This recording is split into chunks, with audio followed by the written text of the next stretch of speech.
किया जा रहा है और आज हम लोग यहाँ नासरीगंज घाट से शुरू किए हैं। दानापुर अनुमंडल के जो गंगा घाट हैं, मनेर के हल्दी छपरा तक, उसका निरीक्षण का हम लोगों का प्लान है। और इसके बाद हमारे यहाँ दुल्हिन बाज़ार में उलार सूर्य मंदिर है, जहाँ काफ़ी भीड़ होती है, तो वहाँ भी हम लोगों के निरीक्षण का आज प्लान है।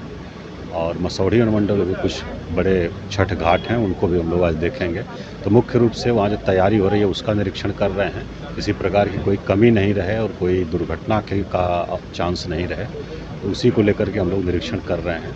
तो अभी व्यवस्था ठीक है, काम चल रहा है तेज़ी से और 2-3 दिन का समय है, उसमें बाकी काम पूरा कर लिया जाएगा।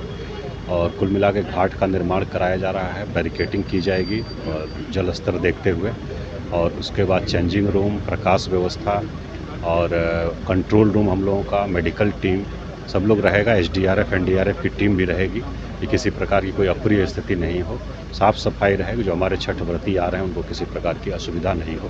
तो सरकार के निर्देशानुसार ये सारी तैयारी सभी घाटों पर सुनिश्चित कराई जा रही है, उसी का निरीक्षण हम लोग कर रहे हैं। और अभी जो जलस्तर की बात है, तो जो पिछले साल छठ के समय जितना गंगा का जलस्तर था उससे 1 मीटर अधिक रहेगा इस बार, क्योंकि लगभग 12 दिन पहले छठ पड़ रही है पिछले साल की तुलना में।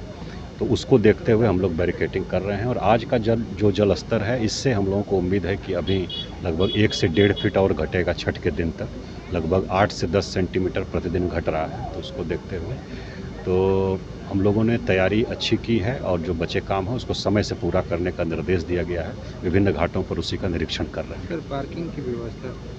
हाँ, वाहनों की पार्किंग की व्यवस्था भी रहेगी। पार्किंग स्थल चिन्हित किए गए हैं सभी घाटों पर।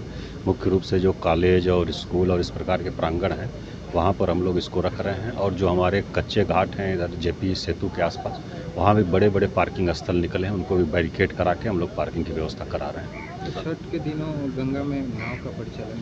हाँ, नाव का परिचालन उस दिन बंद रहेगा, क्योंकि फिर किसी प्रकार की दुर्घटना नहीं हो, और उसके लिए एसडीआरएफ एनडीआरएफ की जो टीम लगाई गई है और हम लोगों की पेट्रोलिंग टीम नदी में भी रहेगी, और उस दिन परिचालन बंद रहेगा। सभी अनुमंडल के अधिकारी को निर्देशित किया गया। लेकिन सर, अवैध जो नाव उस पार से इस पार आते थे वो अभी तक पूरी तरह से बंद नहीं हुआ? नहीं, जो अब दियारा एरिया है, जब तक पीपा पुल नहीं लगता है तो लोगों के आवागमन का साधन नाव ही है।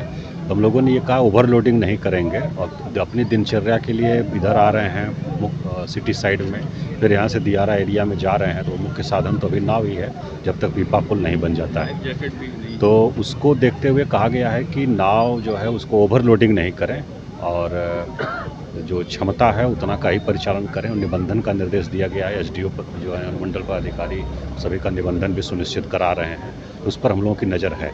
ठीक, थैंक यू। लाइफ जैकेट का यूज नहीं पर जो है व्यापक तैयारियां की जाती हैं हर साल, और विशेष रूप से जो घाट पर जो समस्या रहती है वो ट्रैफिक की ज़्यादा रहती है, और इसलिए जो हमारे बड़े घाट हैं, दीघा घाट हैं और कलेक्ट्रेट घाट है, गाय घाट है, और दानापुर में जो नारियल घाट और पीपापुल घाट, इस तरह के जो घाट है, नासरीगंज घाट है, इन सभी जगहों पर ट्रैफिक की पर्याप्त व्यवस्था की गई है। पार्किंग स्थल जो पहले से चिन्हित हैं उनको ठीक ठाक करा दिया गया है।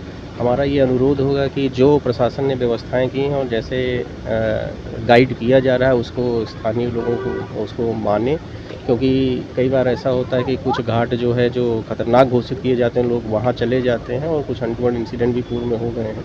इसलिए अनुरोध होगा कि जो घाट खतरनाक घोषित किए गए वहाँ बिल्कुल नहीं जाएं, और प्रशासन द्वारा जिन घाटों पर व्यापक तैयारियाँ की गई हैं वहाँ पर जाएँ।